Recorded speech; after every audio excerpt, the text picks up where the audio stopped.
Hello, everyone. This is Anthony Coleman with NB Elite Realty, and I'm here to talk to you about my website, RentRite.net, and how to use it. Here's basically what it is, and I call it a smarter way to make investment decisions. And so, what I like to do that is to calculate my cash on cash return so that I know whether I'm making a solid investment decision. What is cash on cash return? It is calculating the return on only the money that I invest in a project out of my pocket. And that return, not the return, let's say that the property in total cost with a loan $100,000. Well, I'm not looking for the return on $100,000. I'm only looking for the return from the cash that I took to close the deal. Maybe that's a down payment. Let's say that's $10,000, and then I needed to do some repairs on the property. And let's say I put another $10,000 in repairs. So total all in $20,000. So what is my return on the $20,000? Not what is my return on the $100,000 which it took to purchase the property, because that portion is a loan. So this helps me to make a quicker, cleaner, and more solid investment decision based on those numbers. Now, if I get them right, then I can be confident in the performance of the property as long as I manage it correctly. If I get it wrong, well, then I can't be as confident. But it's important to have this in advance before you make a buying decision. So let's just talk about the cash on cash return calculator that I created using this site. So when you go into rentrite.net and go to start analysis under cash on cash return calculator, and let's go here. Now we start first with what is the monthly income I expect to make on this property. And it will change the numbers up top in terms of what your annual cash flow will be, and then your cash on cash return, what would that be? So let's start first, and let's say that I found some property that I believe that I can make rental income of $2,000 a month. And that means my annual cash flow is $24,000 in a year. I would add, if I think that I can make some additional income from renting a storage, adding additional cost to it for renting out a garage, or adding some additional cost to it for whatever set of additional services that you would offer to your rental client, then you'd add that extra number there. Then let's move down to your operating expenses. And for example, this is going to be your mortgage and your property taxes and insurance category. We can go to calculate. Let's say I was going to buy the property for $178,000, and it has an interest rate of, let's say, 7.5% in terms of the loan that you would take out on it. And then you have an expected term for payoff of 30 years. And if you agree with this payment of $1,245, all right, then you could say, click on use this payment. It will stick that number right there. So monthly, the payments that will be made are $1,245 towards the mortgage payment. Notice that reduces your cash flow. We were at $24,000 a year. Now it's down to $9,060 a year in cash flow. All right. And let's say the taxes on this is $100 a month. And then your insurance on this, let's say you're paying $85 a month in insurance. If you go out and get a property manager, let's say that your property manager charged you 9% a month on their cost.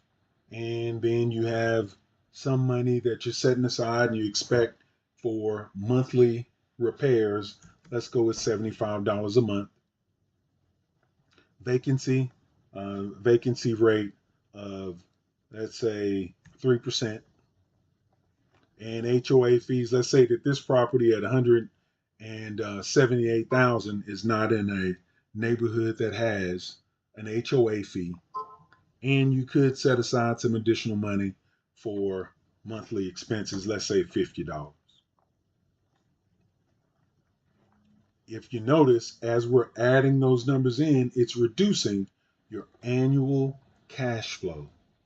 So your annual cash flow is being reduced by the money that you are calculating for mortgage and other expenses that you expect on the property. Now we're going to go into calculating what is the cash on cash return, because this is going to be what cash needed to come out of your pocket to make the purchase. Now remember that the annual income, the monthly rental income is going to pay for your mortgage and these expenses under the operating expense category. But when you purchase, what cash is going to come out of your pocket to make this purchase? And let's say if the purchase price was $178,000, and let's say you use 20%, you put down 20% when you purchase it. Excuse me, sorry about that. We're going to start with the purchase price of $178,000. Notice that the numbers didn't change because this is just your purchase price. Your purchase price does not affect your cash flow or your cash on cash return. Now we're going to look at how much cash had to come out of your pocket. Let's say that we put down $35,000. If you notice, $35,000 is your down payment. Your cash on cash return on $35,000 is 70%. Let's say you go, well, I wanted to make better than 7% on this deal. Can I find a lender that would accept less than 20% down so that I can increase my cash on cash return? Understanding that if you do it that way, that's going to change your monthly payments, which will change your cash flow. But you're looking for a mix of a number that gets you to the cash on cash return that you want. Okay, and if that doesn't work, well, then maybe it means you need to negotiate for a lower purchase price so that you can make the numbers work better. But this is the pre-work that you do to figure out how to negotiate a solid deal for yourself. So let's say you're going to put down $35,000, and then you're going to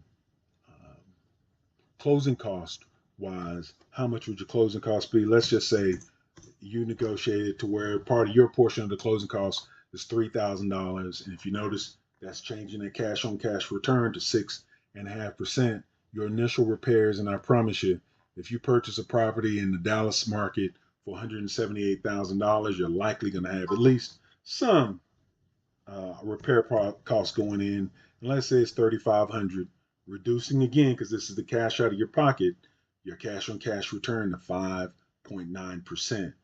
And if you had any other cost in there, you can calculate that. But then we show that your cash invested out of pocket is $41,500 to purchase the property. If you can make annual cash flow of $2,460 a year, your cash on cash return is 5.9%.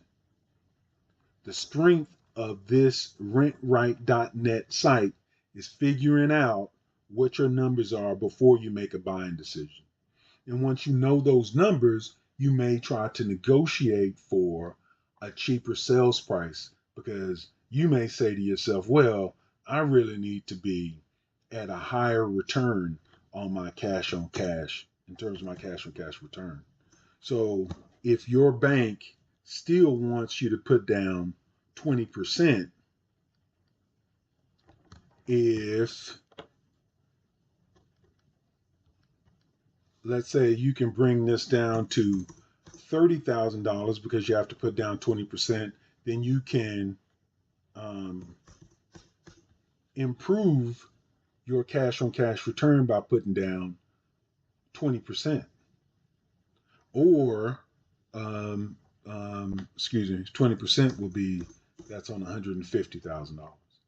So I hope that makes sense. right? You're looking for which numbers makes your cash on cash return work. See, if you calculate, lots of people look at the annual cash flow for what's important. And it is important, believe me, it is important.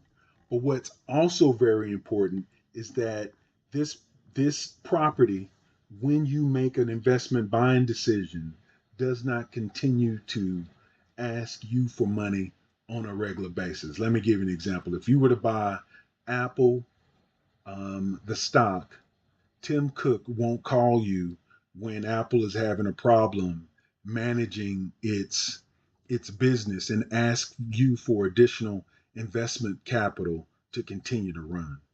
This, if you calculated your numbers correctly, unless there's some extreme situation, you should be able to consistently make this annual cash flow after all of your expenses are paid for of $2,460 a month, ensuring that your cash on cash return is accurate and that your cash out of pocket is secured by a regular return on your money. And with real estate, you can also, hopefully, if you made a solid buying decision, benefit from inflation by having your asset grow in value over time.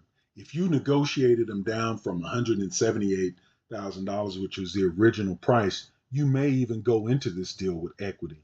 And with inflation, if it inflates more over time, then you can access that increase of equity for loans.